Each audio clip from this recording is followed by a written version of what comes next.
Once upon a time, in a small village nestled among the mountains, there lived a boy named Arian. He was curious and adventurous, always seeking hidden mysteries. He felt he was born for something greater than an ordinary life, though he didn't yet know what that was. One day, while playing by the river with his friends, he stumbled upon a stone. He picked it up to throw it, but suddenly a golden light shone from within. Written in glowing letters on the stone were the words, "The world depends on you." Arian stepped back in astonishment, and a calm voice whispered in his mind, "Arian, it's time to awaken." That night, he dreamt he was standing in a world of light and shadow. 4 stones floated around him, each shining with a different color. A voice from the sky said, "4 stones, 4 forces of existence, heart, mind, soul, and time. If they fall into darkness, the world will collapse." When he awoke, the stone still glowed in his hand. The next morning, an old man in a white robe arrived in the village. He was known as the Guardian of Light. He found Arian and said, "The stone you hold is the stone of soul. It is the last sign of balance in the world. An ancient enemy has awakened, seeking the 4th stone, the stone of time. If he succeeds, he will stop time itself, and humans will lose all their dreams." Arian asked, "Why me?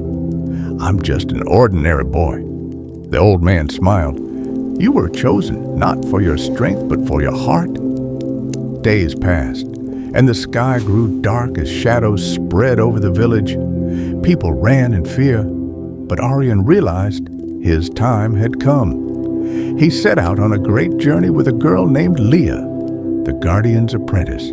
Leah was brave, smart, and calm. She knew that each stone was hidden where only a human virtue could awaken it. The stone of mind was hidden in a frozen mountain where lies reflected like mirrors. There, Arian faced his own fears and learned to speak the truth even when it hurt. Then they traveled to the sea to find the stone of heart. To reach it, Arian had to dive deep, where one faced their deepest fears. In that darkness, he confronted his smaller, weaker self and understood that courage is continuing on, not being fearless. Finally, they reached a timeless forest where past and future intertwined. But before they could find the stone of time, the Shadow Lord appeared, a man with red eyes and a cloak of smoke. He said, "You think you can change fate? Humans do not deserve freedom. I bring order, not chaos," Arian shouted. "Order without choice is darkness."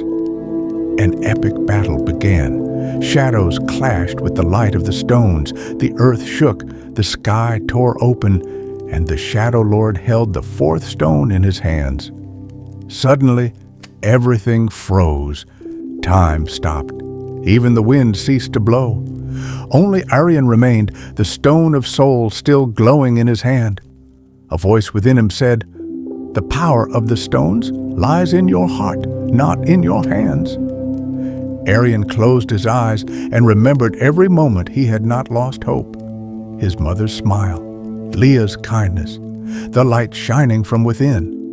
The stones began to orbit him, and a massive white light burst from his being. One by one, the shadows vanished, and the Shadow Lord's cries were lost in the wind. Time flowed once more, the trees regained life, and the sun shone over the land. Arian lay on the ground. Leah sat beside him and said, "You did it?" Arian smiled. "No, we did it." He gathered the stones and said, "We must hide them across the world, not for ourselves, but for the future." Leah asked, "And if darkness returns one day?"